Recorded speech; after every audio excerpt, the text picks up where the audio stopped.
తమిళనాడులో సీఎంగా హీరో విజయ్. ఈ వార్త నేను చెప్పట్లేదు. నేను ఆల్రెడీ చాలా ఎగ్జిట్ పోల్స్ రావడం జరిగింది తమిళనాడు ఎన్నికలకు సంబంధించి, మిగతా ఎన్నికల ఫలితాలకు సంబంధించి. కానీ తమిళనాడులో టీవీకి అధినేత విజయ్ ఇంపాక్ట్ ఏ రకంగా ఉండబోతుంది? తమిళనాడులో ఆ పార్టీ అధికారంలోకి రాబోతుందా?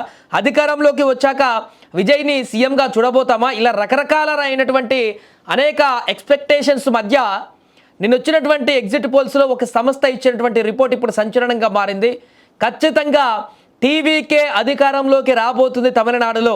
విజయ్ ముఖ్యమంత్రిగా తన యొక్క అధికారాన్ని చేపట్టబోతున్నారనేటువంటి విషయాన్ని ఒక ఎగ్జిట్ పోల్ సంస్థ వెల్లడించడం జరిగింది.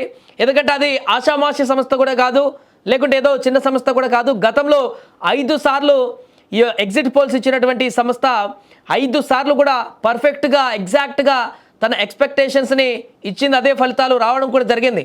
కాబట్టి ఇప్పుడు తమిళనాడులో మేజర్గా డిఎంకేకి చాలా వరకు ఎగ్జిట్ పోల్స్ ఇచ్చినా కూడా ఈ సంస్థ ఇచ్చినటువంటి ఎగ్జిట్ పోల్స్ పైన ఇప్పుడు ఆసక్తికరంగా చర్చ కొనసాగుతుంది. తమిళనాడు అసెంబ్లీ ఎన్నికలలో డిఎంకే కూటమి మళ్ళీ అధికారంలోకి వస్తుందని చాలా ఎగ్జిట్ పోల్స్ అంచనా వేశాయి. కానీ ఒక్క సంస్థ మాత్రము సినీ నటుడు విజయ్ ఏర్పాటు చేసిన టీవీకే పార్టీ మెజారిటీ స్థానాల్లో గెలిచి అధికారం చేపడుతుందంటూ తెలిపింది.